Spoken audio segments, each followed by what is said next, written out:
Am I live? Hello, everyone. Thanks for joining me. Welcome back to Buckeye Bigfoot. How is everyone tonight? I'm so glad to see you all. Are you all as nervous as I am?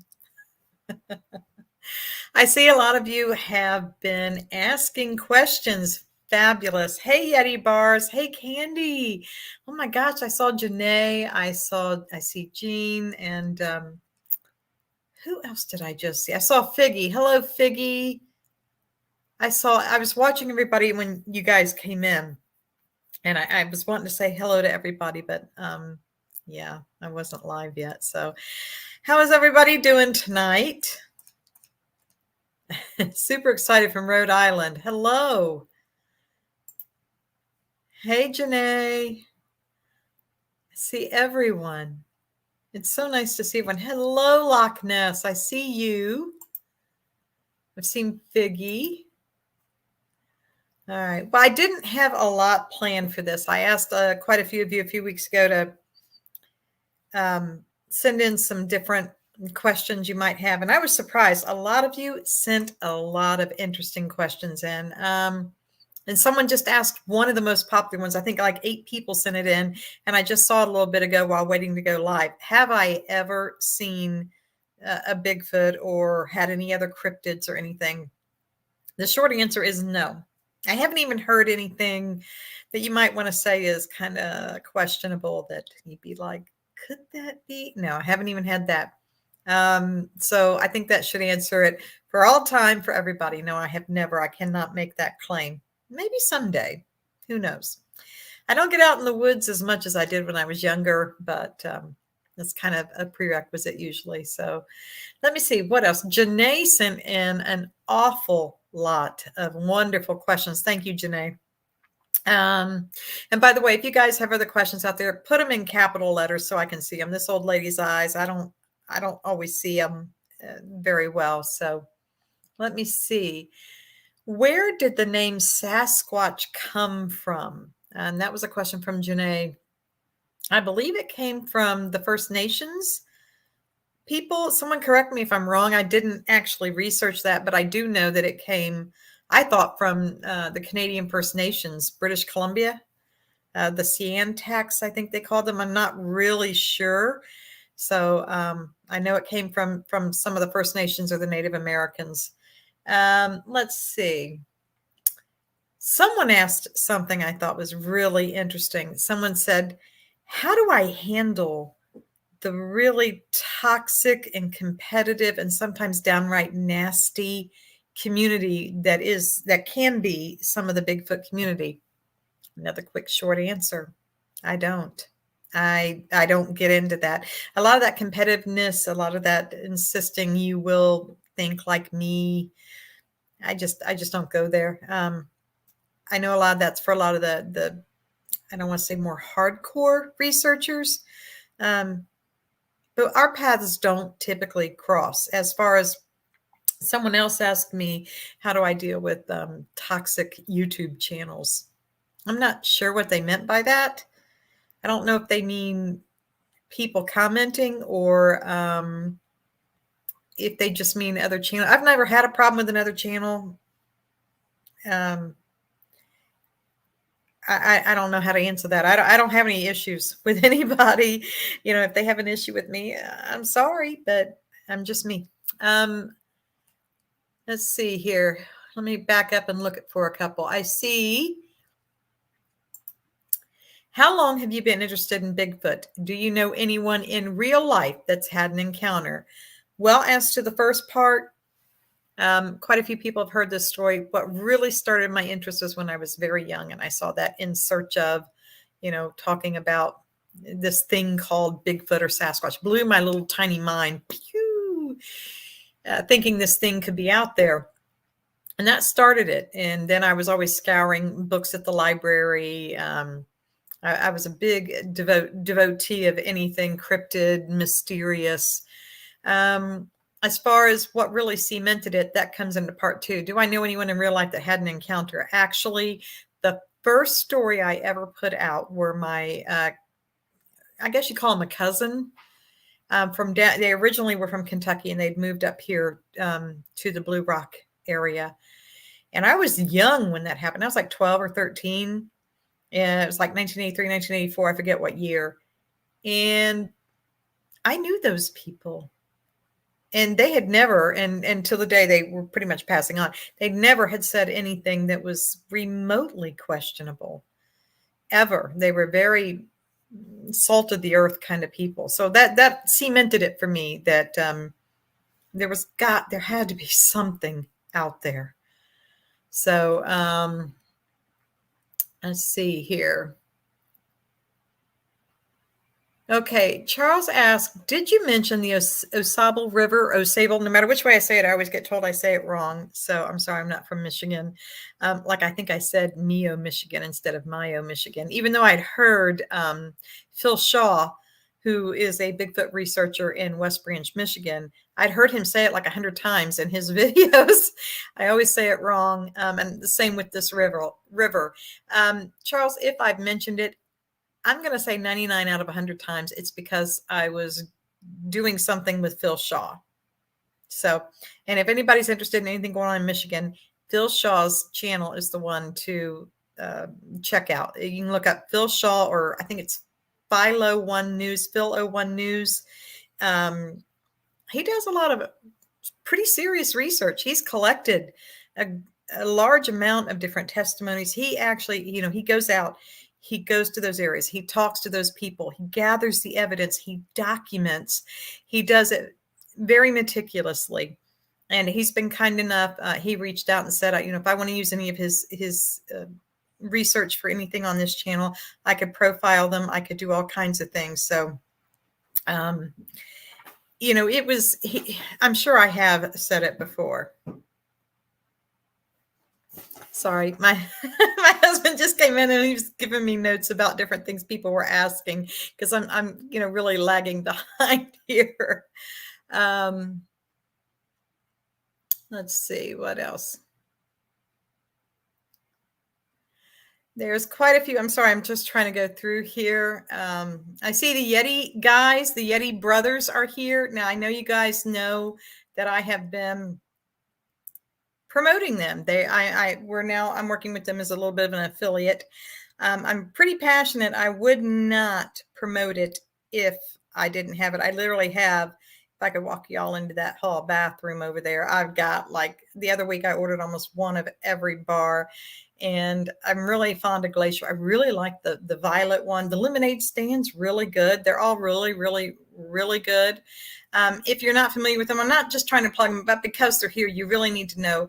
They are a small American company. They are two brothers. They use high quality ingredients. Many, many years ago, I used to make lye soap, and I used to sell them at crafts and fairs. So I know high quality when I see it or use it, and they are very high quality. So, and the neat thing is I'm working with them, and we are going to have a limited edition bar. You will be getting it.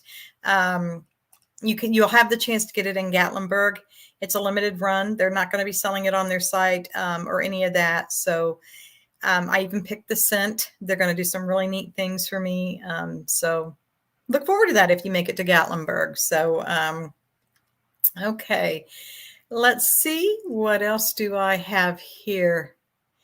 Nance. Let's see. Where was that? I just lost it and it just bumped up. This moves so fast on me. Is your surprise guest Bigfoot?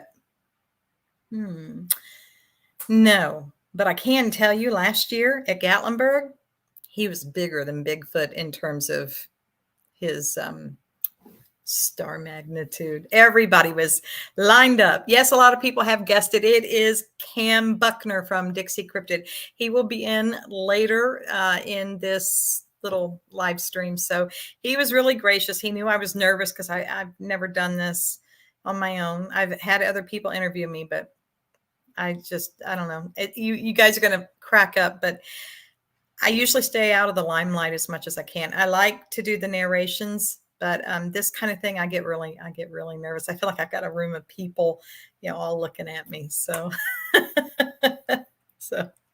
all right. Let's see. This one, the stories you have told, is there one that you just couldn't get out of your mind? I've had a couple. I would say the one about the retired military dog. That one has really stayed in my mind. Victor versus Bigfoot, I think is what it's called. And I think that one came from Ross County, Ohio. That one has really stayed with me. And, the one that I just did this week, as funny as it sounds, maybe because it's so recent, and that is the one with Grandpa Mort. Everyone really liked that one. And, I'm pretty fond of that one. I would like to hear more from James on that. Let's see. And that's pretty much the same one. Just answered you, Mr. Monster. So yeah, but Victor really sticks with me. I really, really loved Victor. That was a great story. Let's see here. There's a lot. Y'all have a lot of questions. Let me see if I had any others. Somebody asked me, they sent me an email, and it was from, I don't want to give their name, but they said, hello, enjoy the casts. I was wondering if and or how do you verify or vet the authenticity of the stories that are shared with you that make it to your videos? Well, I read them. If I can stretch my belief to believe them, I'll call that good. And here's an example. There are some that are so obviously there is no way, and I'm just not even gonna go there. Like, and this is a true one. This is a true one somebody sent me that never got recorded. They had a flat tire, and a Bigfoot came out of the side of the woods and held up the back of their car while they changed their tire, or it was a truck, rather, pickup truck. When they were done, he motioned for Bigfoot to hop in the back of the truck, and they went on down the road to Wendy's, where he bought him a double cheeseburger and a Frosty. I don't think so. So, I don't have the time. I'm never going to present myself as a diehard researcher. I'm not someone like Phil Shaw and a lot of the other people like Carrie Arnold with Bigfoot Odyssey. I mean, there are a lot of people who really spend their time heavy duty researching. I'm not a researcher. I do not have those qualifications. I don't have that type of I don't want to say scientific mind, but that's kind of what you do need. I'm just a narrator. I just take people's stories and I just try to give them a voice. I'm just not a researcher. I do try to weed out the really obvious ones. There have been a few that have been borderline, but for the most part, I just, is it believable? Is it believable? That's what I go with. So, let's see. What was that? I saw Old Bear. What was that? Nance, when will you go on to Old Bear's Den? Actually, I was on he interviewed me. I was on a live stream of him. I want to say it was last summer. It might have been last fall, but I have been on his channel before. And he's a nice guy. I really, really enjoyed talking with him. So I know they do like campouts and stuff. So maybe, who knows, maybe I'll get to one of those. What else we got? Snackage. Yes. I didn't bring snackage. I just have a drink here. So, oh, there's Old Bear's Den of Bigfoot. Hello. I am so glad to see you. What? I don't know what. Oh, there it is. Okay. What is, in your opinion, the scariest Bigfoot story that you've read? Well, honestly, I would say it would probably be the Blue Rock Bigfoot, the one that actually was with my cousins. And maybe because I really heard that story from the inside out, upside down. And because I was so young, it seemed very scary to me, especially when she, was trying to run out there with that old rifle, only to find out it was not loaded. She didn't even know that. and she could have literally walked right up on it and, you know, nothing in the rifle. That's kind of scary. So thank you for that. For what? Thank you. Thank you for showing up. If y'all are not followers of Old Bear's Den of Bigfoot, y'all should be, because he is awesome. I've had a chance to speak with him several times. I haven't spoken with you recently, and I need to. I've been so consumed. We moved at the last part of October and then spent all winter trying to settle in and sell the other house. And then I lost my brother right after that. And I really just need to get back back in the group, get back in the community. I hardly see or talk to anybody. I hadn't even hardly talked to Cam. I just happened to speak with Cam last night or this morning, just out of the blue. But I don't even hardly speak to anybody, and I need to. I miss all my friends. I miss a lot of my friends. So you have been doing research. Well, I want to hear about it. Send me an email at contact@BuckeyeBigfoot. I'm just kidding. I want to hear about it. So, yeah. Okay. I see a lot of people are thrilled. So you guys really like this format with the live stream? Because I'm a nervous wreck and I don't know what to say to y'all. So I didn't know. Thank you, Nancy, for representing Ohio in the Sasquatch discussion. I'd like to say that I represent Ohio, but I think a lot of serious researchers would have a little umbrage. They'd take some umbrage at that I represent Ohio. I don't think I represent Ohio at all. I don't know.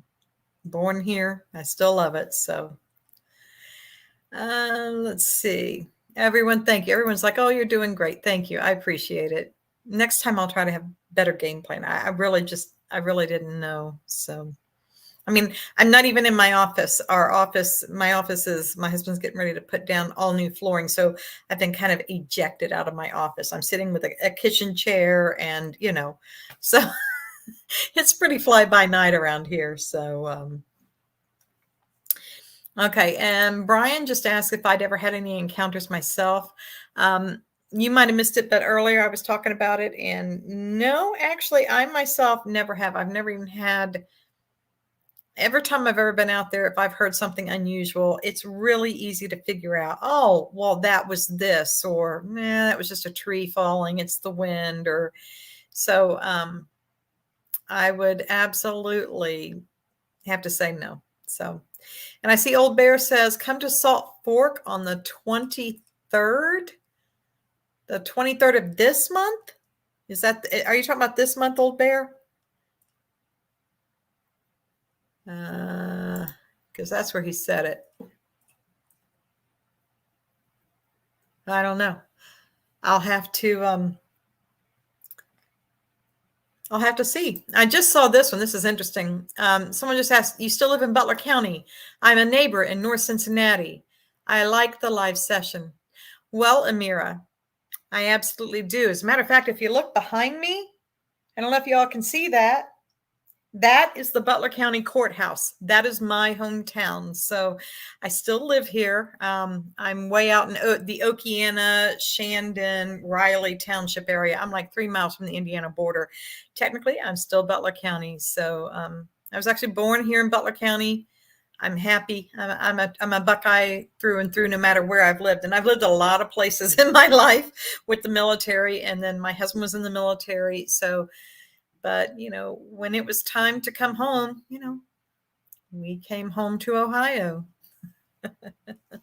So, and hello, hello, neighbor in North Cincinnati.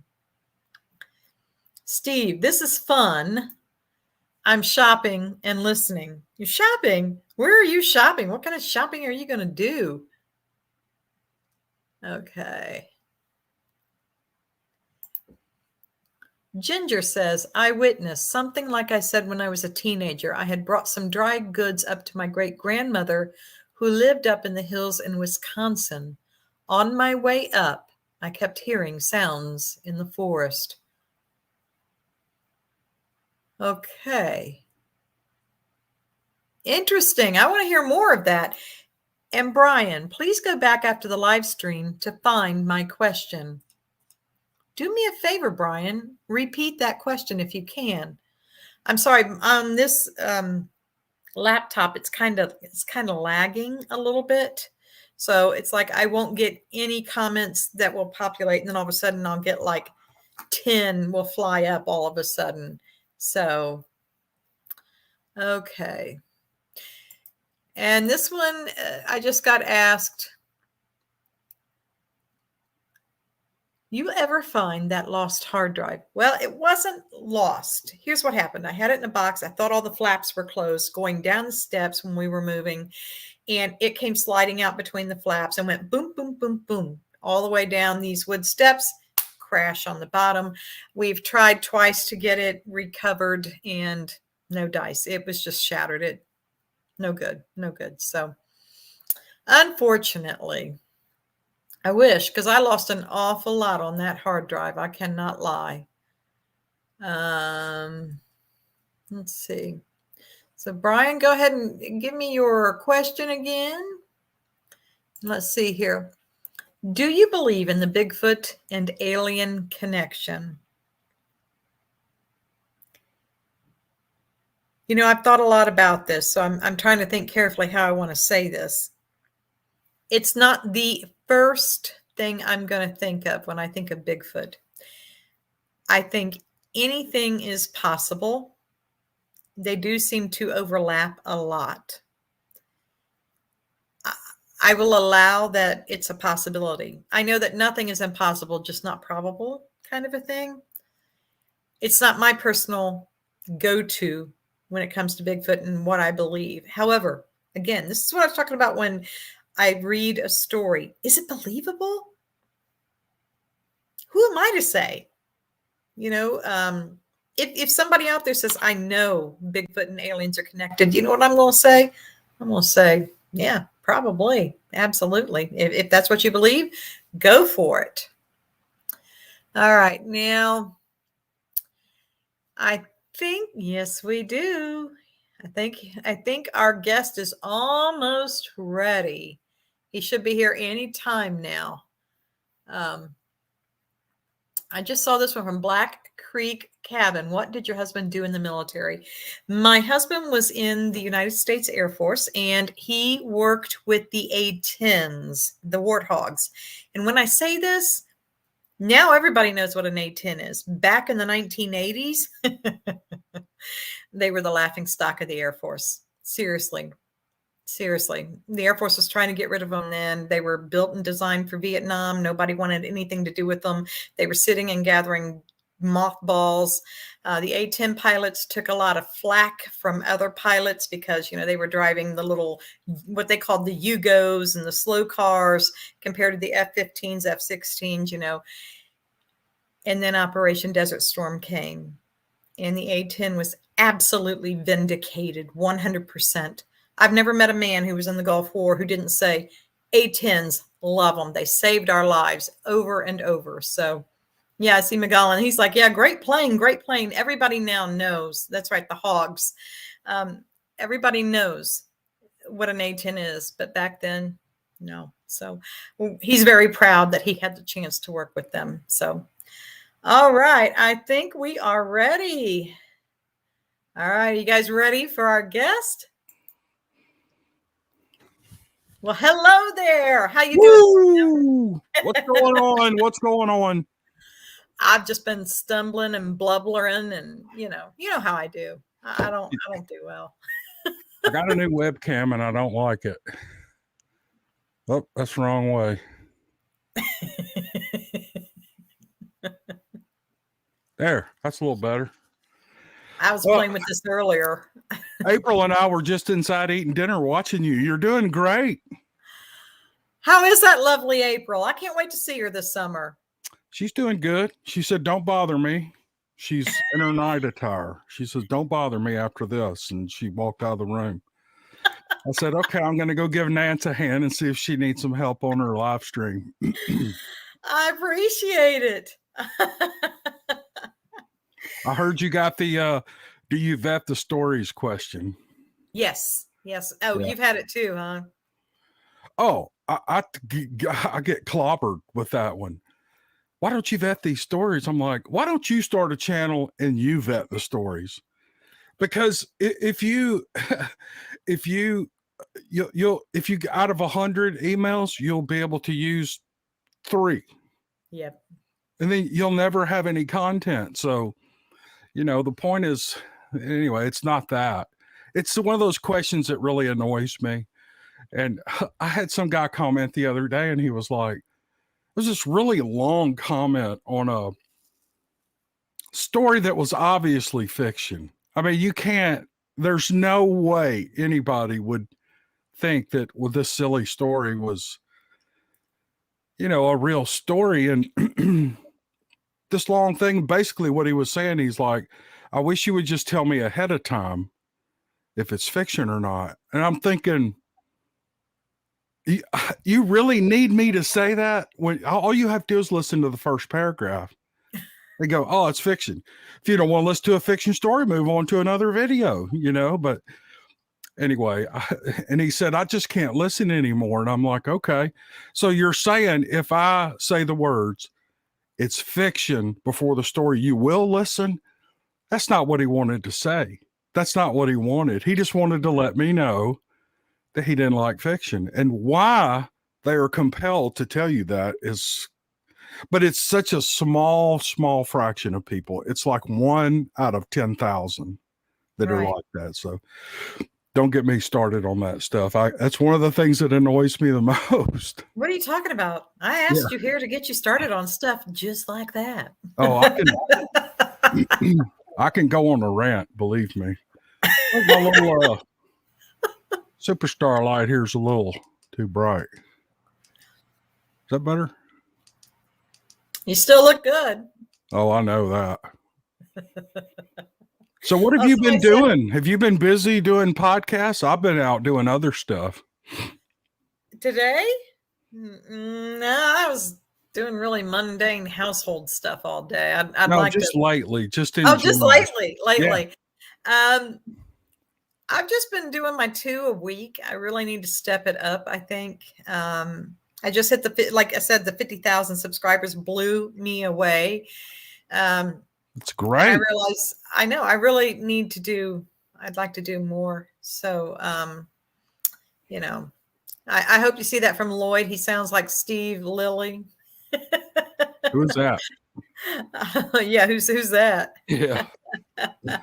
How's your weather in Ohio? Is it pretty nice? It's cold, isn't it? It's cold. It's gone from 70 to 20 something all in just like 72 hours. It's ridiculous. Oh God. So, yeah. It's killing me. I've been out here. It was freezing this morning. We had to go to a funeral today. When we got back, it was so warm. I had to get out of those clothes and I had on shorts and sandals. And then when I went in, April's like, what are you doing? I was putting on some socks and shoes. I said, it's freezing out there again.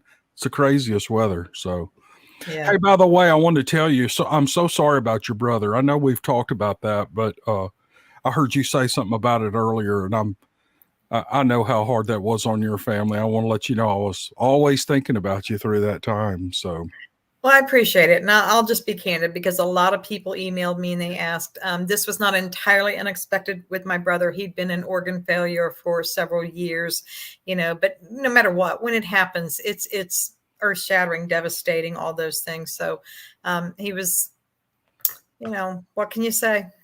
Yeah. But thank you for your kindness. And thank you for everyone. Everyone was really, really kind about that. I appreciate that. And I'm sorry you had to go to a funeral today. I know we talked about that briefly this morning, and hopefully it went better than you were thinking. So, well, it was a man. It was a man that our parents knew each other, and they met when we were all young kids. My parents had 3 kids. They had 3 kids. And they met in a bowling league or something back in the 60s when we were little bitty kids.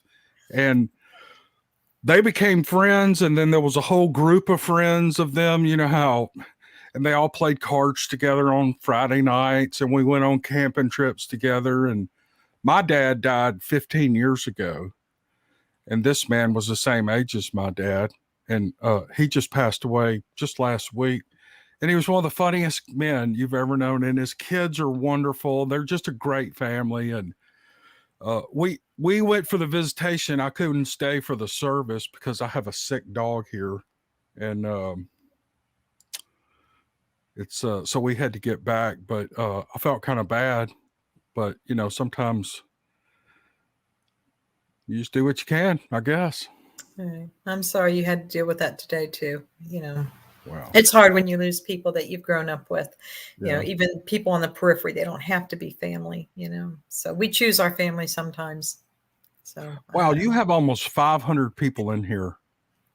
Do I? Yeah, that's what I get on my lives. I get between 400 and 500. When I first started, we got about 1,500, but it just dropped off to nothing. And well, it's not nothing. I'm thankful for the 500, but and I hate doing live feeds. I'm not good with these. I've resisted doing them the whole time. People have asked numerous times. It's one thing when you're recording something you've scheduled every week and you have a script and things, but just off the cuff, I get tongue tied. I get nervous. And oh, you're doing. I was telling April inside of, look how good she's doing. I'm like a rodeo clown. I'm stumbling over my words. I don't know. The rodeo clowns are the show stealers, man. What are you talking about? No, I'm not. I'm not either. But yeah, you're doing great. That's amazing. 400. Yeah.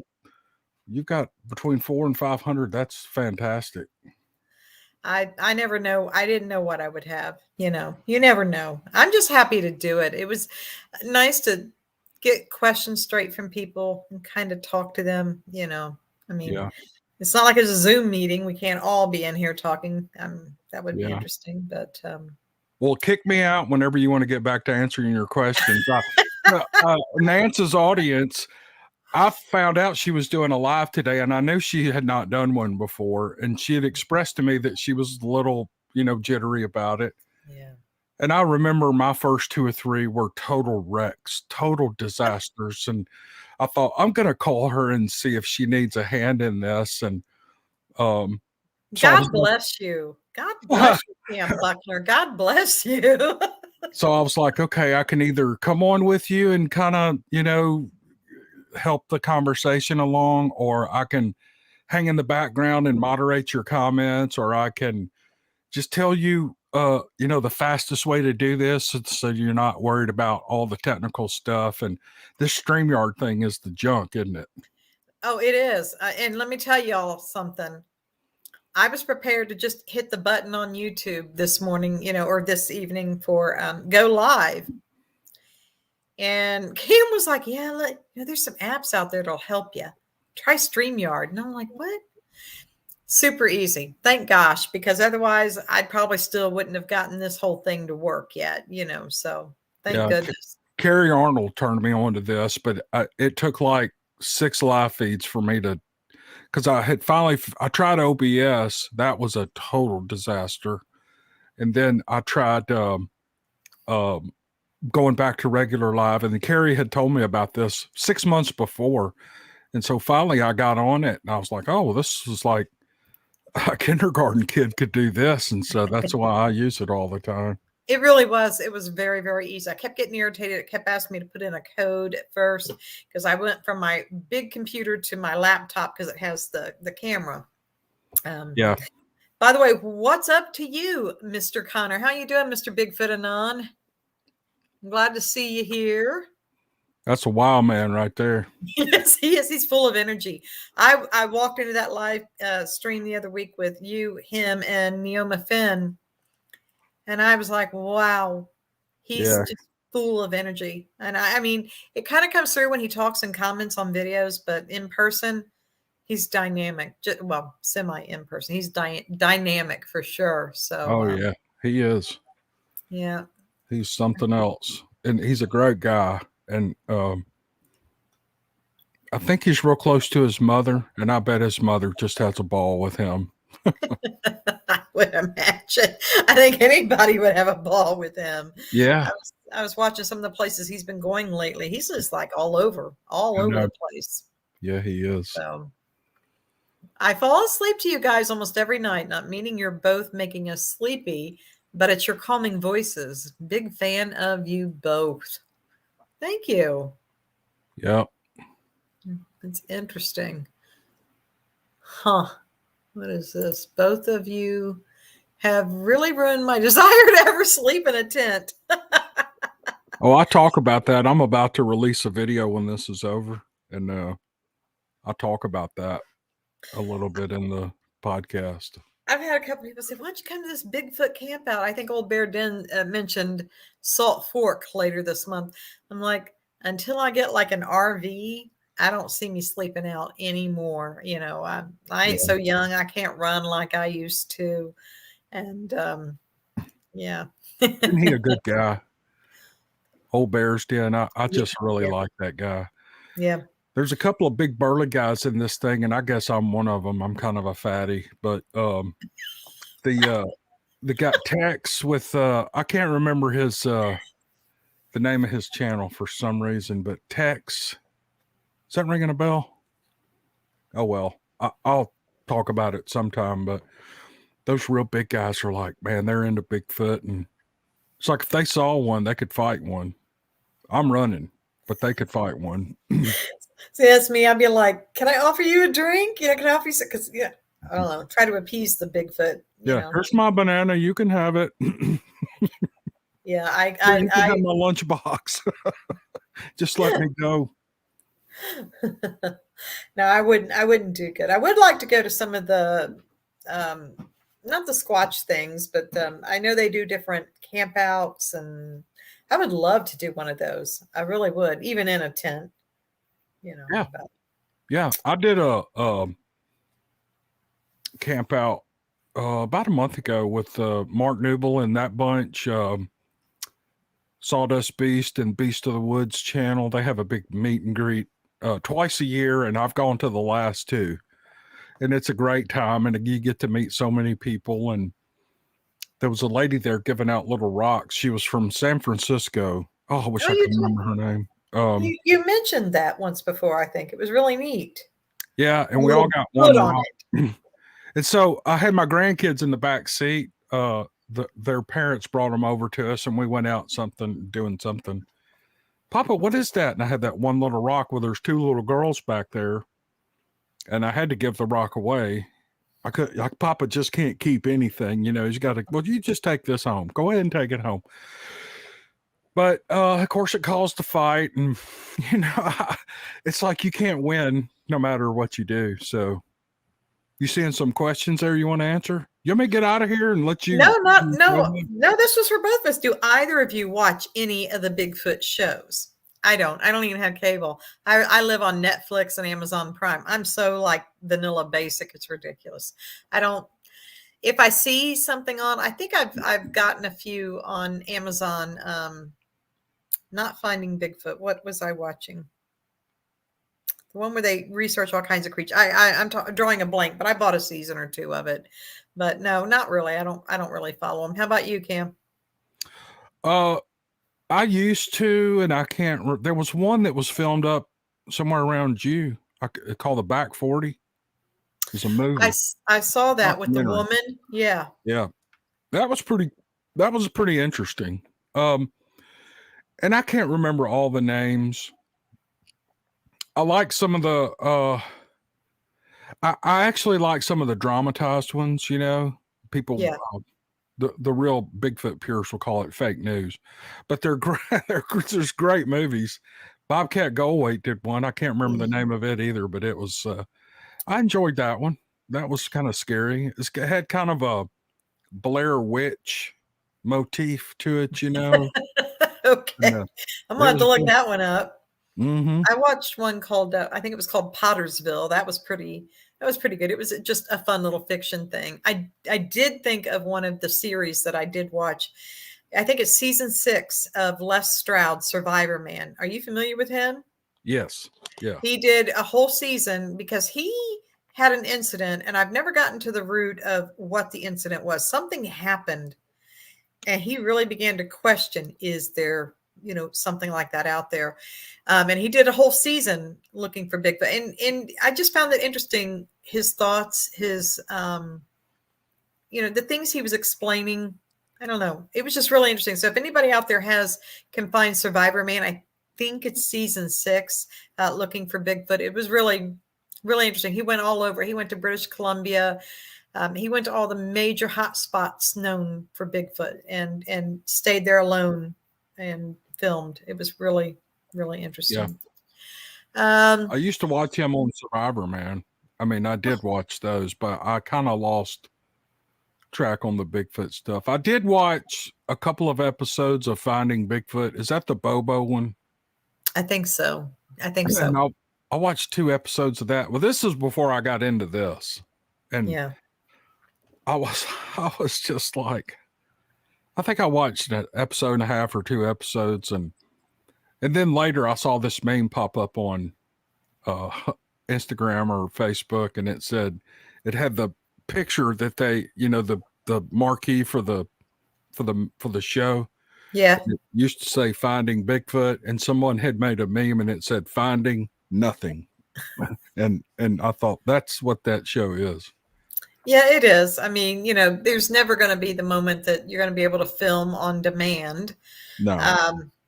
Actually, I mean, unless you look at the Patterson-Gimlin. And I saw someone asked a question. I'm going to get to that in a minute. But this one came up first from Linda. It said, absence of proof is not proof of absence. How did you come up with this, Miss Nance? I didn't come up with it.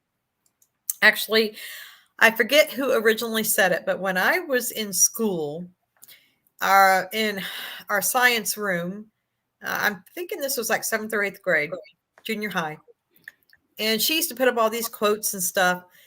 And that was one of them that was up there. And it was up there for the whole year. It was one of them way above the chalkboard. And it just stuck with me. I think it was actually worded slightly differently. Absence of evidence doesn't mean that's evidence of an absence or something. I forget who it was. It wasn't Carl Sagan that said it. I'll have to look it back up. But it stuck with me for many, many, many years. And it stuck with me because it was really appropriate for a lot of my interests. I was the kid always hanging out in the crypto area of the library. So, right. Yeah, I never knew it would be such a big thing, but it has become one. The other one was about the Patterson-Gimlin. Do either of you believe the Patterson footage is real or a hoax? Cam, I'll let you answer first. I already know what I'm going to say. Well, I believe it. It just looks too realistic to me. And I've listened to several people make commentaries on it. The one that sticks out in my head the most is Joe Rogan. And he's like, oh, that's an effing man in a suit. No, Joe, it's not. It's not. Probably just ruined my chances of ever getting on Joe Rogan's show. But I just can't see that the way that thing moves. And then who was the guy who repositioned, everything? He's alive today. He's got a YouTube channel. Is it not Bob Gimlin? He does all the research. Somebody help me out here. I know who you're talking about because he goes through and he'll do frame by frame. Yes. Thinker Thunker. Is that it? No. Anyway, the work he did on that film, stabilizing everything, where you could actually see, the movements and the hand movements and the muscles flexing and rolling in this thing's hips and butt and its legs and all. I think it's something. I mean, it's something. I don't know what it is, but it is. I mean, I think that set the standard for 100. MK Davis. Someone just said MK Davis. That's who it is.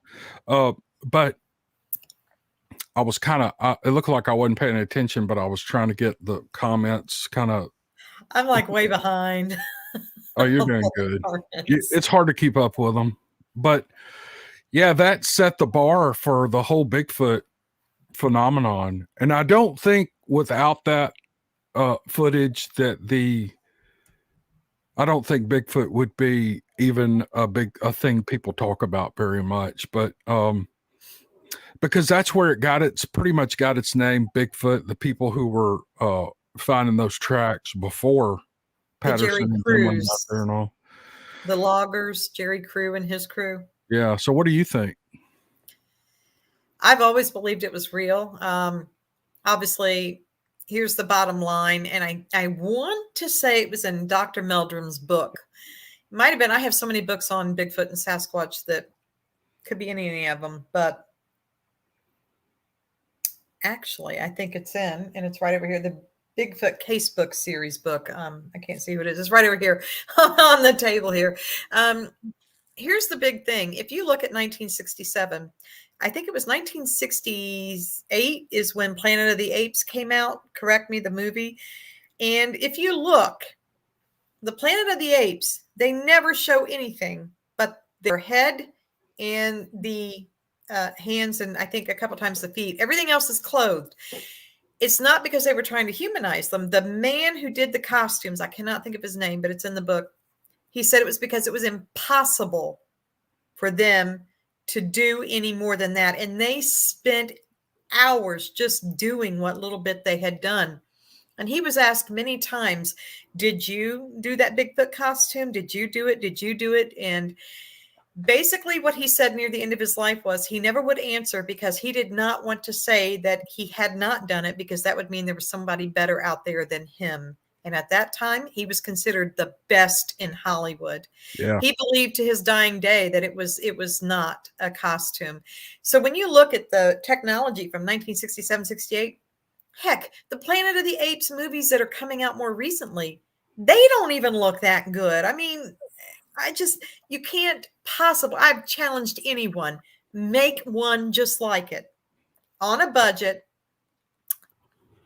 And, nobody is even going to try. A lot of people say, oh, you can order them. Yeah, well, it's not going to look like that. It's not going to move like that. You're right. The muscles rippling.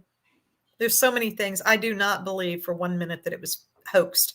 I know there was the one guy who said that he did it. It was him in a costume, and they filmed him mimicking the walk. And I don't think the walk was even close, personally. Yeah. He wasn't as tall. They went back and they found the areas. They've measured according to the frames from Patterson's films. And it was like, I think they said 7'4", 7'5", something like that. That guy was nowhere near that tall. No. So, yeah, no, I absolutely believe that was real. So. If I could see one thing in that short section of footage, slowed down, sped up, any way you want to look at it, if I could see one thing that looked off, that's all it would take for me to go, oh no, they just did a masterful job with this costume. But you're right, the Planet of the Apes costumes was Hollywood state of the art. There was nothing better. I mean, at that time, it was good enough to put in a major motion picture with Charlton Heston. Yeah. I mean, it's like, and all they are is they're just little monkey faces is what they are. They just have these people in monkey, Roddy McDowell and, the other actors that were in it. And no, nothing even close to what Patty looked like. So all of those things added up, I really think there's something. I agree. I mean, they couldn't even get the faces to move. I mean, their bottom pieces would move, but the shell piece on top of their lip was usually stationary unless they did one little curl with it. But they couldn't even animate a face. Right. So how would you do that with muscles all over the body? And that is exactly why that artist said, we only did the hands and the face and sometimes the feet. We could not. He's like, it would have taken us a week to do a whole body. He's like, and nobody could, it's just not possible. It wasn't a costume. They actually put them on the skin. So, it wasn't just something you slipped on. So, yeah. I don't know. I don't know if I've missed any other really good questions. Hey, I'm gonna be here, but I need to take 3 minutes and do one thing. You answer some questions and I'll be right back. Okay. You do what you got to do. We'll be here. All right. All right. So has anybody else got some other questions that they wanted to throw out at me? We've had some really good ones tonight. And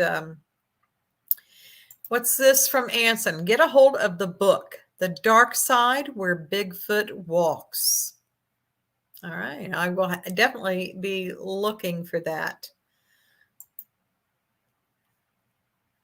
Said the phrase, I believe. Oh, okay. Well, thank you, Martin. I couldn't remember. It was one of those things, if you're referring to the absence of proof is not proof of absence. It's been, I don't want to say how long it's been since I was in 7th or 8th grade, but we're going to say a couple decades, and my memory just wasn't that good on it, but it has definitely stayed with me. Let's see, what else? Would I like to see one?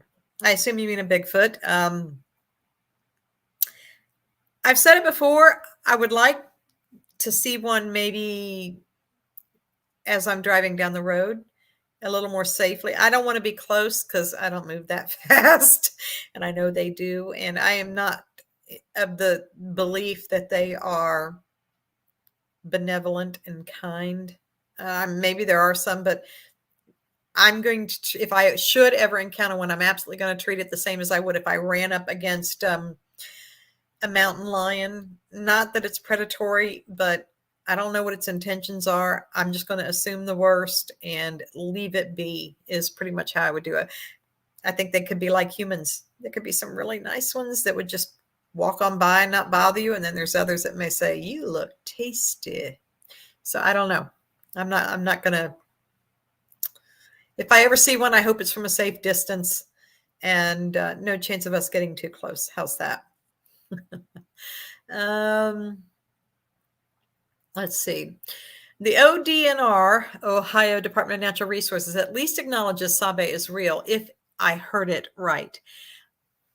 I don't know if they've actually said that it's real. You might have heard something I didn't. I do know that the ODNR on their page on YouTube actually had a very lively discussion about Bigfoot. I think I linked to it a couple months ago, maybe a year ago. They're very open about talking about it. I think, even if they don't believe it's real, I know that they're recognizing very clearly that it is a topic that draws people in. It draws them in by the thousands, probably, to the different parks in the United States, especially here in Ohio. Salt Fork is the hot spot, supposedly. I know that there's a conference that goes on there every year. I've been there just once. It's just the last couple of years I've not been able to get there with my schedule or my husband's schedule, working, whatever. So I don't know. Oh, I think Mr. Cam is back. Here we go. All right. Welcome back. Sorry about that. Oh, no need to worry. All right. No need to apologize. So let's see. What's this one? We kind of had this one before, but I know a lot of people have come in and didn't hear it. So what got me interested in Bigfoot? Being a young kid, watching a series called In Search Of, I was probably only, I don't know, 7 years old. I really don't know. And I saw that episode. It's a really cheesy looking episode. If I've gone back and I've watched it since, I'm like, wow, this blew me away as a kid. But I guess it was state of the art in 1976 or whatever when it came out. But it just absolutely blew my little tiny mind that there was this thing out there roaming around, and that started it. I just had to know more. And at the time, I remember going to my little tiny school library and the regular lane library, and there weren't many books on that subject. And when they did come in, I'd run right through them and be looking for more books. And there were never enough books. So what got you interested, Cam? Well, and I've said this before, so this isn't really a big shock to people that follow my channel, but I'm really not that interested in Bigfoot. I'm not. It is an interesting subject, of course, and it is a great mystery. And if I had to pick one thing that I would read a book about or tend to watch a documentary on, it would be the UFO phenomenon. That's really, really what I'm interested in. And on my What If It's True podcast, we do quite a few of those stories. But So I just got in it. We got to listening to the Bigfoot Outlaws on Bigfoot Crossroads years and years ago. My grandkids and I, when we would drive, and it just sounded so cool. You know, the relationship these people had, and I don't know, the camaraderie and all that went with this particular group at that time. I don't think it's that way anymore, but um, it got me interested in it. And I finally met some of those people, and I sat around a campfire one night listening to their stories. And I thought, these are the best damn stories I have ever heard. And these guys are great storytellers. And so I like to read, and I've never narrated anything until I did this. I probably was never a good reader, you know, reading out loud. And I just thought it'd be fun to give this a whirl and see if I could tell some really cool stories and do something on YouTube. So there was no plan. There was no ambition to do anything or, you know, anything like that. And the more I do it, the more I like it. And it just, I don't know. My wife and I were talking today, and I don't mean to keep talking. Am I talking too Please much? do. But she was like, for her birthday's in a week or so. It's first week of April, and so I always ask her, "What do you want for your birthday?" Blah blah blah. Well, she wanted a lot of power tools. She likes to work, build things for the chickens, and repair your tractor. Yeah. She works on my tractor and changes the oil and the hydraulic fluid, and she did the brake pads last week. She's pretty good at it. She said, so I said, you know, you like this kind of thing, and I like building things, but I'm not real good at building things. I'm not. And remarkably, that's actually what I do for a living. But I'm on the engineering side of it. So I know how to in theory, make things fit. But I said, you know, some guys retire, and I'm not retired, but guys get to my age, and by that time they found a hobby. And some guys like to play golf, and they're gone all weekend. You know, that's the Friday, Saturday, and Sunday. Friday after work, they're gone to golf, and they golf Saturday and Sunday. Some guys love fishing. I do too. I've been doing a lot of fishing lately, but I don't live for it. You know, I absolutely live to do this. This is my thing. And I told her, I said, you know, the equipment, you and I have similar equipment, I think. And, you know, in the scope of a hobby, it's not really that expensive to do this. No. And, I mean, it's a lot cheaper than a new building, a new outbuilding loaded up with woodworking equipment. If a guy had a hobby of building, are you talking about my husband? Yeah.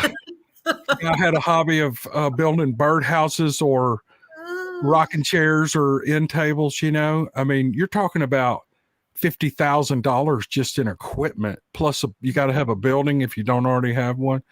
I mean, I'm into this for less than $1,000, and I absolutely love it. And so, to answer your question, I don't do this because I'm interested in Bigfoot. I'm just interested in great stories, and that's why I narrate audiobooks, because I just love the audio work, and I'm still a total amateur at it, but I'm trying my best to get better. I bought an extra. This is a different mic than I've been using, and every time you change mics, you have to change everything on your machine. I'm trying to learn all that stuff and dial it in, and to get the best sound. You know how that goes. You do the same. Yeah, you know what I do? I call Cam. What am I doing here? Because I don't understand this. well, I've just learned by trial and error, you know. And someone says, "Do you ever go back and listen to your first video?" Hell no, I don't even want to hear that stuff. I was using a little USB mic because I wasn't going to put any money in it. I just wasn't going to put any money in it. I just wanted to tell stories. And so for the first year, I just used this little USB mic, and I was real monotone. And so I kind of, you know, and I get in. Do you ever find yourself getting into habits the way you read things? It's like today, I just released a video, and I just put a comment up. Do not leave here to go watch that video. Stay right here and then go watch the video. I want to get it done so that when we're done, I can go back in and love on my baby. But I forgot where I was going with that. But anyway, it's just so much fun for me, and I just love doing it. I was telling April today, I said, I just love going through the email list and going, oh, that's a good one right there. And I'll copy it and paste it into Word, and I'll do all the little changes I do, with the font so I can read them. And, you get to a system, you get into a system, and you just do it over and over. But I find myself, like today, that video I recorded, I actually recorded it this morning before the funeral. And then when we got back, I finished it. And I'm back to a habit that I had 2 years ago, just screaming at the mic. And it sounds okay, but it's not comfortable for me for some reason. By the time I get through narrating a story, I'm exhausted. I'm like, and I can relate. Yeah. do you find yourself doing that? Just getting into habits, you go, I need to do that better. I need to deliver this better. And do you ever get that way? I do. And I think what I've discovered is I've always been a big reader. And when I read anything in my head, I read it in my voice. And if the story is gripping or exciting, I get like this and I start reading faster. And I cannot keep myself from imbuing whatever I'm reading with that inner voice. I don't do well with just a straight rendition, a straight reading. I tend to get emotional because I read things emotionally.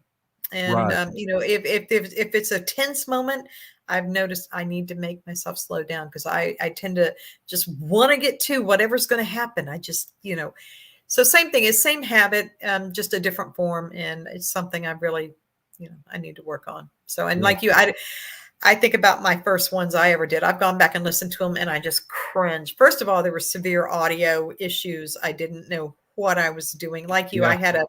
I think I had a $49 USB mic I Me bought off too. of Yeah. Amazon, and it was decent. Once I Sure. got my settings right, it was decent. Yeah.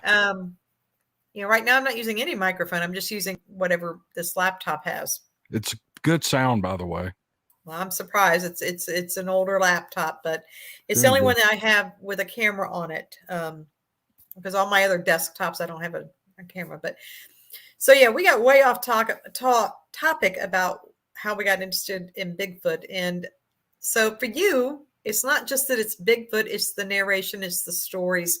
And Stories. you Yeah. have a lot of other interests. I do have other interests as well, but I really do like Bigfoot and cryptids. Yeah. Your next biggest thing would probably be aliens and UFOs. Mine would probably be ghosts and hauntings. Yeah. Yeah. And I want to say something funny about that.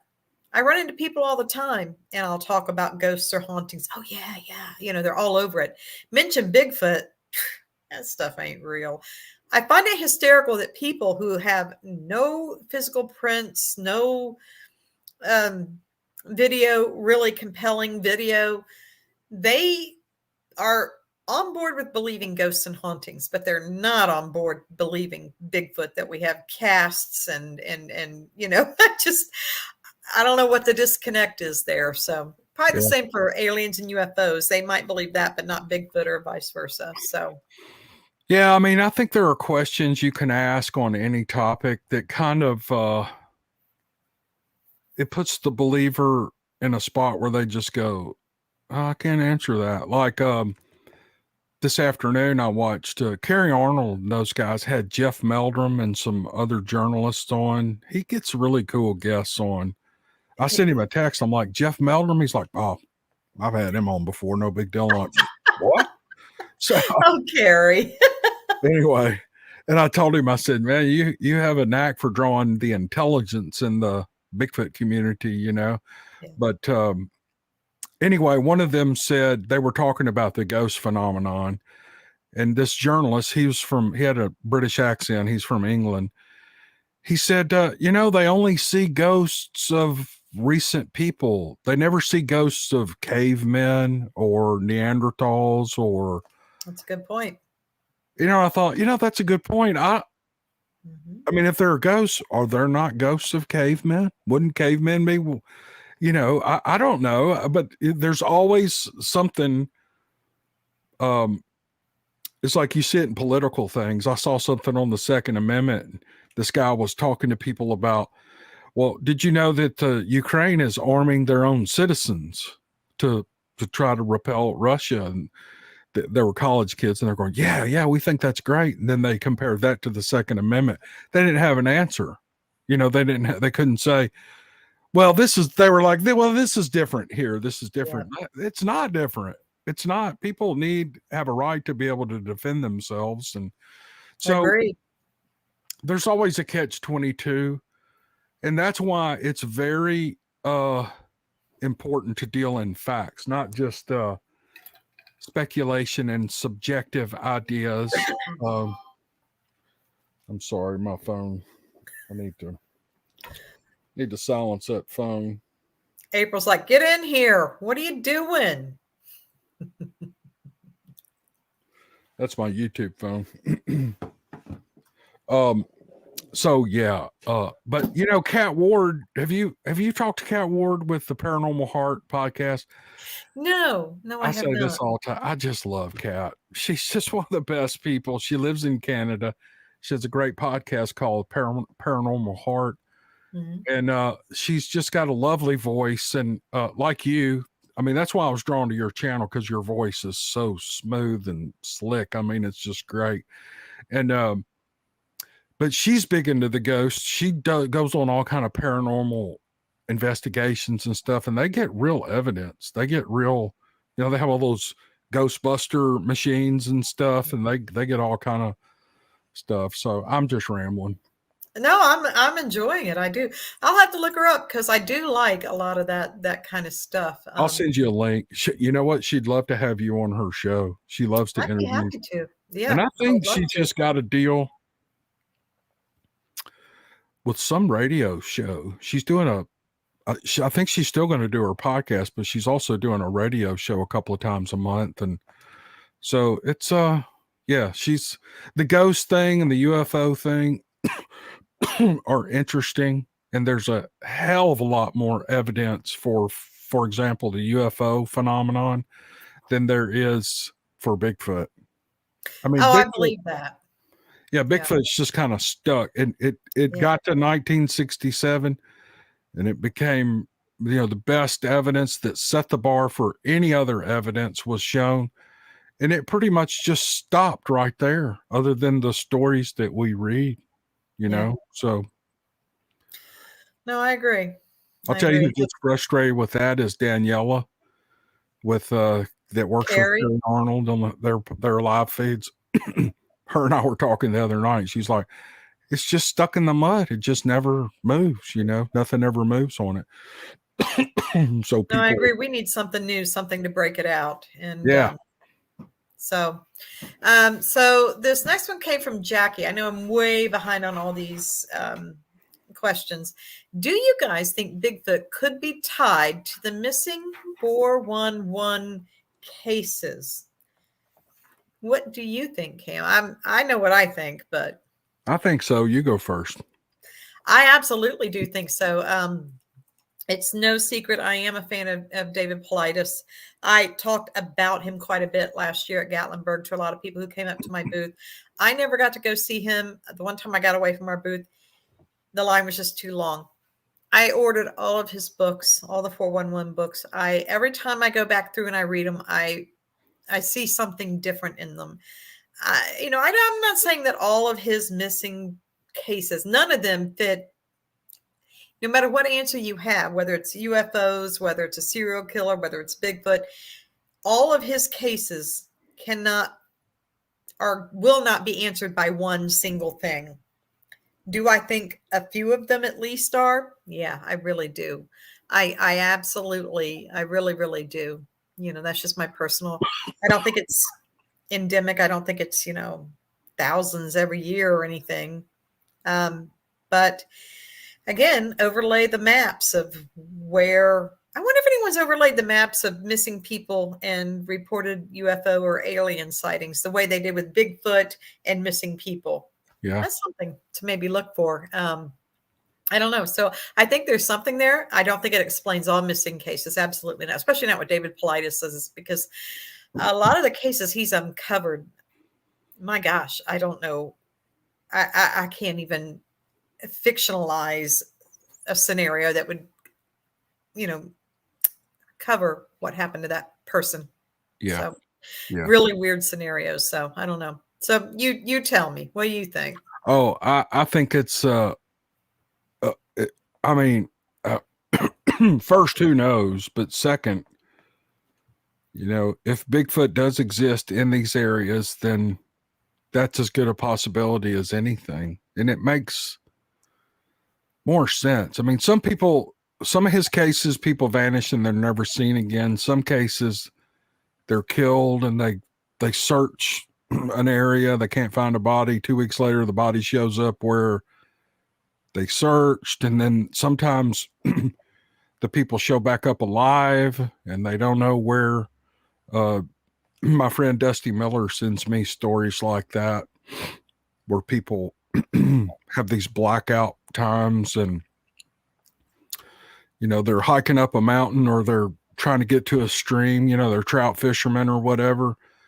The next thing they know, they're walking down a highway 20 miles away. They don't know how they got there. They don't know anything. I just did a story in a podcast 4 or 5 podcasts back about some guy who was traveling, I think it was in British Columbia, and they lost 7 hours and they wound up in a wheat field. It's a real interesting story. And he also had a Bigfoot encounter, so that's why I included it. But yeah, it could very possibly be Bigfoot. If Bigfoot exists in those areas, I don't think Pilates. I don't think he takes that very seriously. The Bigfoot angle. But I know he did the whole book, the Hoopa Project, which is primarily all about the Hoopa Indian tribe and a lot of the sightings up there with Bigfoot. I think he's also very clear when he says that anyone who's read his books will know he never puts forth what he thinks it is, and that no one answer could cover all those cases. So it can't be aliens, can't be Bigfoot, can't be, somebody zapping you from the sky, and I think he's right on that. But do I think it could be some of the missing? Of course, if they're inclined to take people, and I don't see why they wouldn't be. The Native Americans have been very clear with their lore, and most of them that I've heard from, they were known in times to be takers of men. I've heard that exact phrase several times, takers of men, for a lot of different reasons, usually not really good ones. But anyway, I don't know. I do think that. I really do think that. This one, somebody just pointed out to me, Nance, did you have journalistic training? No. I have had no training of any sort like that. I've just been an avid reader all my life. When I was very young, I read constantly. So they say if you read a lot, you tend to have a wider vocabulary and things like that. Cam, I think you're also a pretty heavy reader, aren't you? Yeah, I don't get to as much as I want to. I lay down every night with my Kindle. Yep. Then I check the weather to see what the weather's going to be tomorrow and, the rest of the week. And the next thing I know, it's morning. I'm like, so I like to lay in bed and read for at least 30 or 45 minutes. That puts me into a deep sleep. And, but I don't know, the last year or so, I just can't seem to. And I used to, the rare occasion when I had a Sunday off or a Saturday off and there was not yard work or whatever to do, I love to just sit on my back porch and just read a book, and, but it's doing this and the other things I have going on in my life. It's just hard to find time to read. Yeah. I mean, running YouTube channels, they do take time. That takes, I'll say, probably half my free time. You wouldn't think so, but it kind of does. But so I'm going to ask you something. I know your second love or first love really would be the aliens and UFO. Have you ever had a kind of experience with that? Yeah. and I'm not going to go deep into it now. I've actually talked about it twice in 2 different podcasts, but I don't know that they were, I don't know that they were, supernatural or paranormal or alien type things, but they were really strange. And, but I've had 2, and it both, one when I was about 15 or 16, and then another when I was in my mid 20s. And, and I had a lot of, when I told those stories, I had several people email me saying they'd had the same thing, and which made me kind of identify with some of the people who have talked about, us reading these stories and them hearing the stories, and it makes them feel better. And it kind of made me identify with that when people would say, "Oh, I had the same thing happen," and, so yeah, um, I've had a couple of little things, but they weren't, just earth shattering. Nothing I could. I wouldn't mind being abducted as long as they didn't mess with my orifices. You know what I mean? No probes, right? No Stay away from my probes. butt. That's all I've. That's all. Just, look, y'all take me wherever you want to. Just don't put anything in my butt, please. That's funny. Oh my goodness. Well, I see we ran to over an hour, but I see we still have all kinds of questions coming in.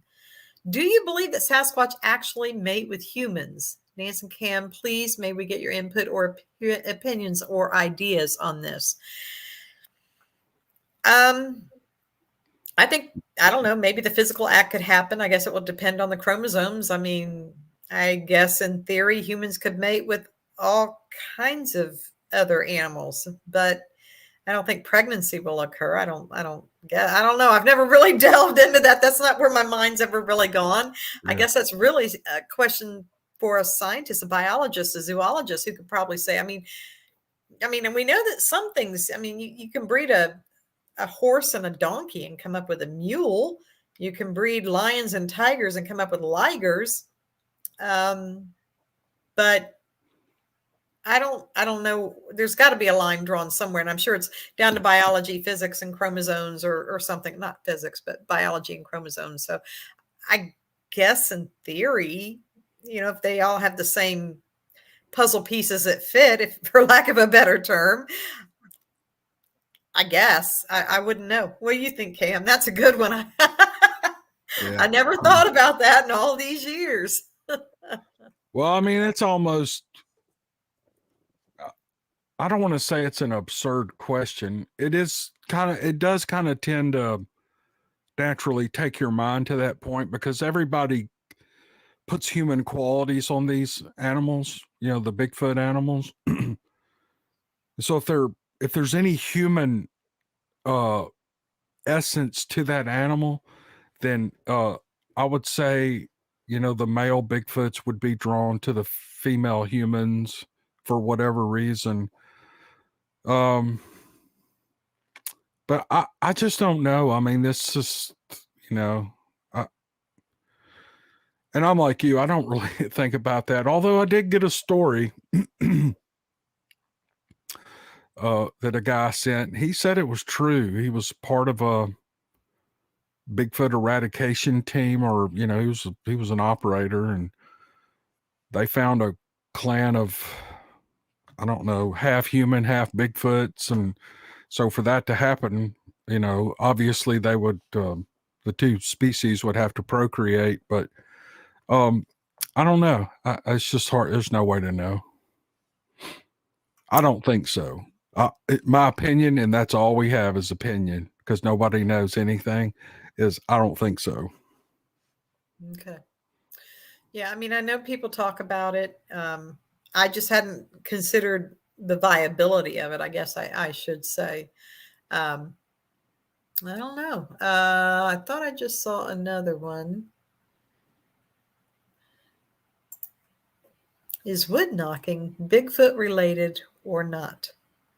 In my opinion, I'll say the few times I've ever been out and someone has said, that's a Bigfoot wood knock. No, it's not. It's a woodpecker.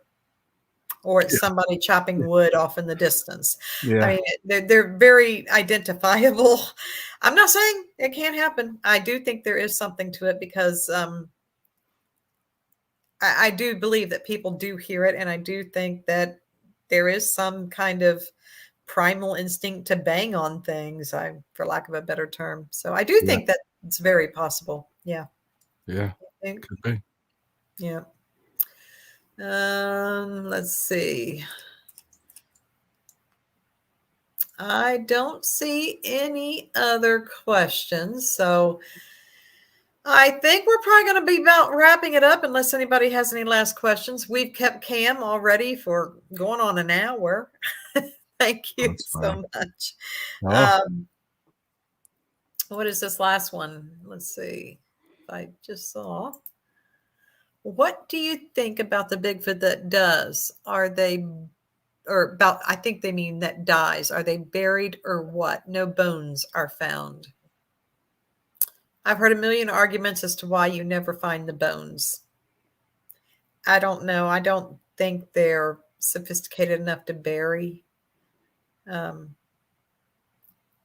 look at, I could be very wrong. I'm not a biologist, a primatologist, or anything, but I don't think there's any apes or chimps or any of that kingdom that buries their dead. I think humans are the only ones that do. I could be very wrong. I know elephants have an elephant graveyard, but of course they don't bury them. But I don't know. You got any thoughts, Cam? well, if Bigfoot exists and no bones have ever been found, apparently they do bury them, or they eat them, or they burn them, or something. Something's being done with them because humans can find remnants of any kind of bone, generally anywhere. Kerry Arnold has a pretty good theory on that, and he says he assigns human qualities to them, and that's not to say that they are human. That's just to say that they are so smart and so. He says they're born with the instinct to hide and stay out of sight of everything, day and night. And if they think at that level, then they will think at the level of we need to discard our dead.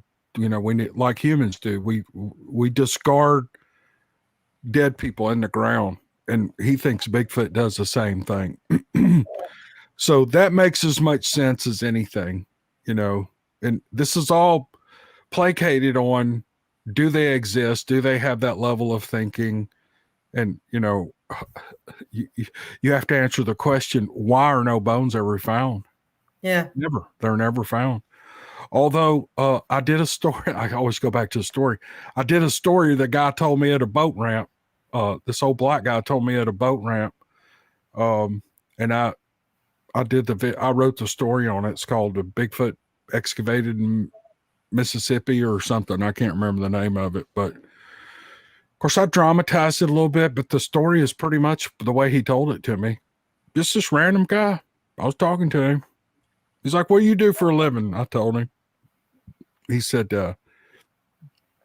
and I don't know why I never do this, but out of the blue, I said, I got a YouTube channel. You ever watch YouTube? Yeah, man, I watch YouTube. And so we got talking about that. And then he got to tell me about a Bigfoot story about some family he knew. I just thought it was cool. But that guy supposedly dug up a Bigfoot. I think I saw that. Yeah. I think I saw that video. I don't think I've had a chance to watch. I don't get a chance to watch hardly anything anymore. That's sad, but true.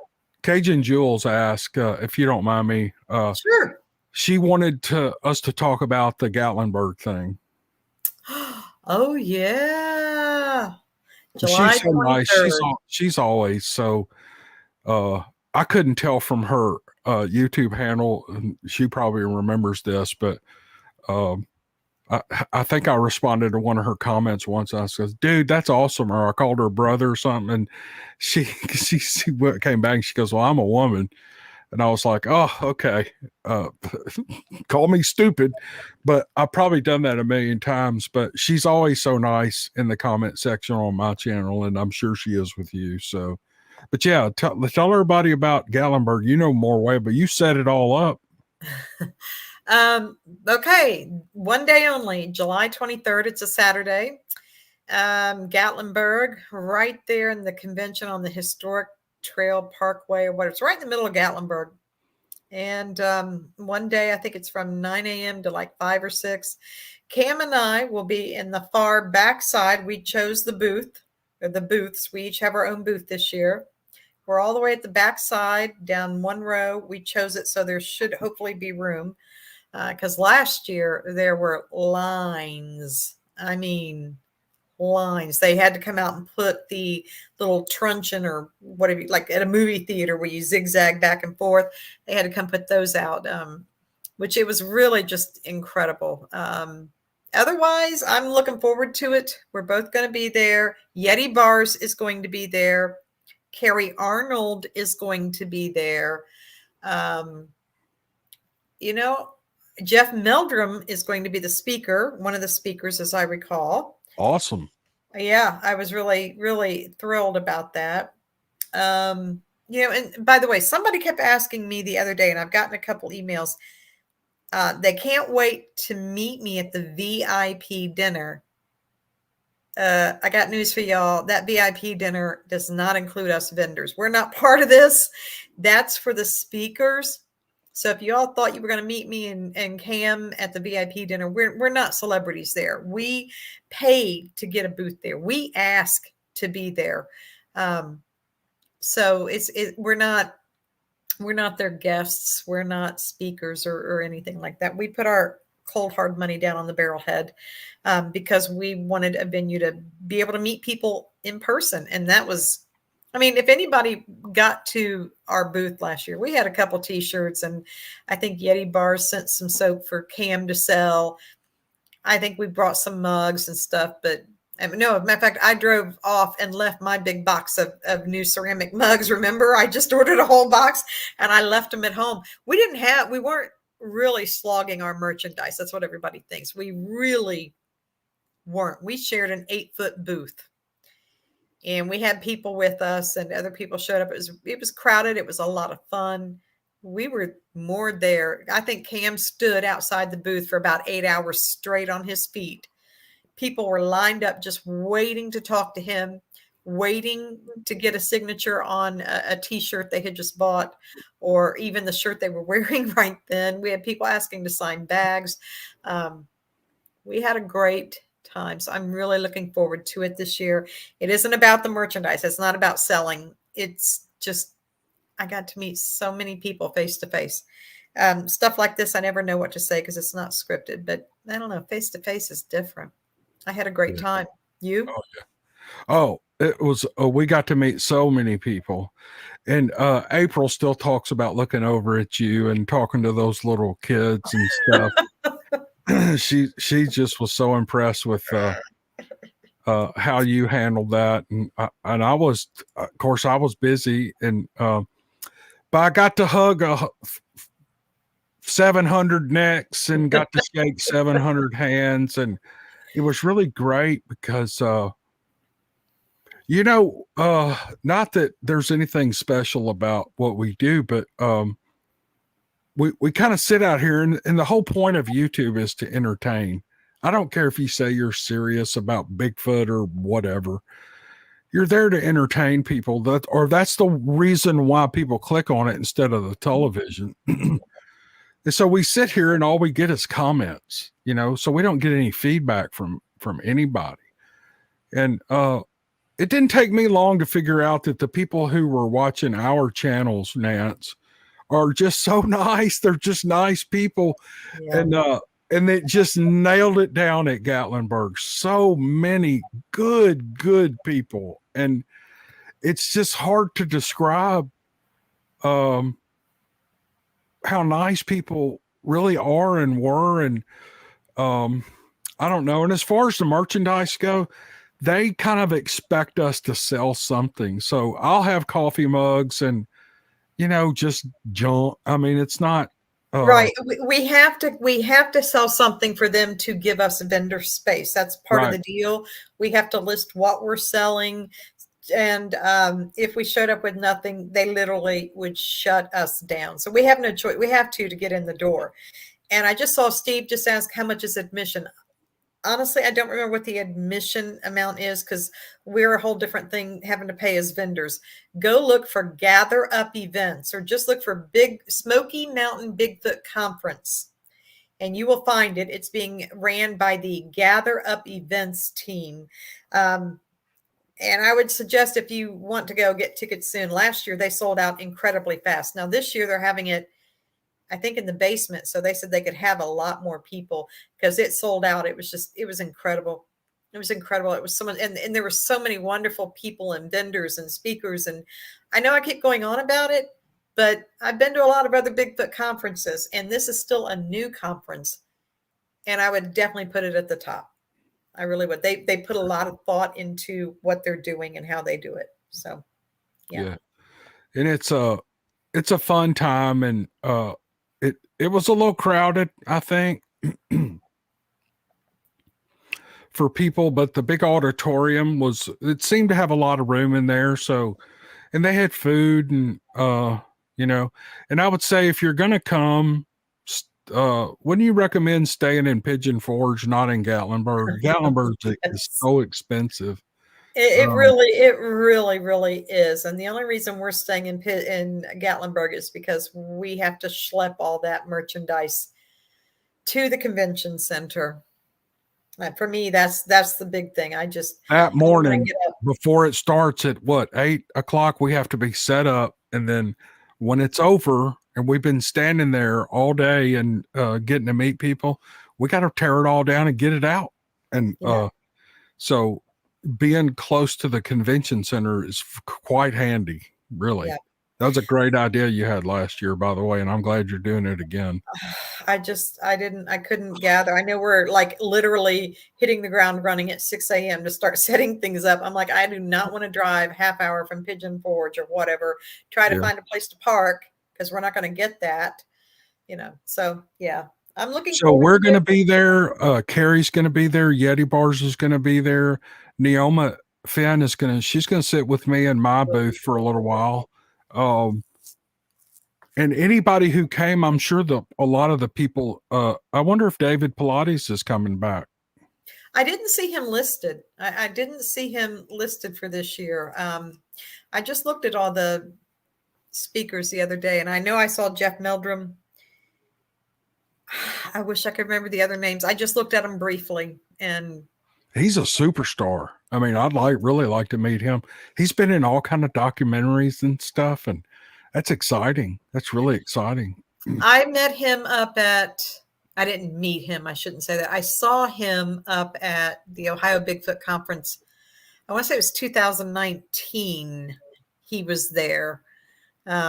He was very nice, very personable. I didn't really speak to him, but I stood back from the table and I was listening to people speaking with him. And, he was very personable, answered a lot of questions, signed books left and right.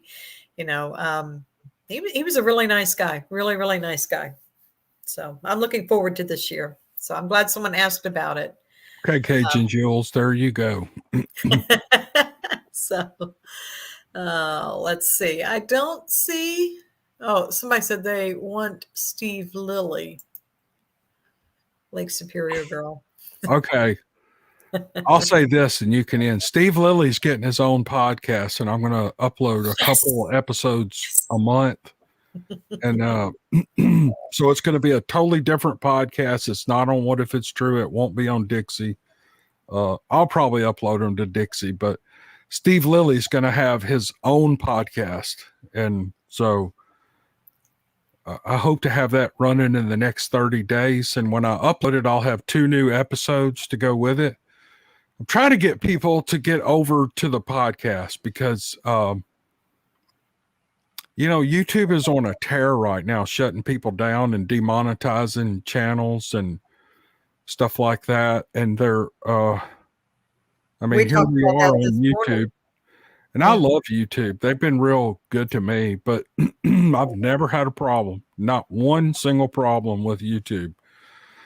But if I ever have the problems that I hear some people have, I'm not leaving that content up, letting them run ads on it. I'm going over to the podcast and I'll just rebuild from there. But, so that's why I'm trying to get people to, look at the podcast network and try to find my content there. And I'm trying to talk Nance into doing that too. So, and I realize the value in it. And we actually were talking just about that today. A very famous true crime channel with 2.3 million subscribers. YouTube is pretty much shutting them down and not giving them a lot of reason. And everybody loves true crime. There is nobody who doesn't enjoy true crime stories. And it's kind of scary because I understand they might have concerns about content, but there's always the fear that one year we could be caught up in that. We don't know. I hope not. Like Cam, I've never had a problem with YouTube. They've always been very good to me. Yeah. I have no complaints. But I'm not so crazy as to think that everything will always stay the same. So yeah, I am considering the podcast. I've been thinking about another channel for a while. Mine might be more like ghosts and hauntings. That's my other love. But again, trying to get people's stories. That's always, I couldn't start Buckeye Bigfoot. I said, I worked and worked to get 12 stories. And at that time I was releasing once a week. So that was 3 months worth. I thought if I don't get someone else's stories within 3 months, I'd give up. But I was really nervous and it almost didn't happen. I mean, it was really, really a lot of work, really hard. So, yeah, I don't know. I don't even know where to go about looking for those. With Bigfoot, I had an in. I knew someone who had a sighting. And through many years, they had networked with other people. I was able to get some of those people's stories. I don't really have anything on this one, although I personally did have something many years ago with that, though I don't remember it. And that'll be something I'll tell some other day, but it was actually more with a poltergeist, I guess you'd say. And my mother witnessed it, and it was me and a neighborhood child. We were down at their house, but my mother and the other mother witnessed it and scared them both to death. And that started like a year-long thing down at that house at that end of the street. So that was probably another thing that always interested me with that. But yeah, I don't know. A podcast. I hope you do it. Podcast. Maybe we'll do it. Maybe we'll talk this week and see what we can get going. So yeah, it's real easy. I talked Neoma into doing it. I said, it's just natural. Keep uploading to YouTube. Yeah. Try to build your YouTube channel, but also upload to the podcast network because it's a whole nother audience over there. And, for people who like these short form stories delivered, they're exciting stories or interesting stories. It's just natural. And it's 100% audio. The only reason we have visuals in our videos is just to fill in the gaps. You're just, same reason we have to take merchandise to Gatlinburg. We have to, basically. There's got to be something there. Right.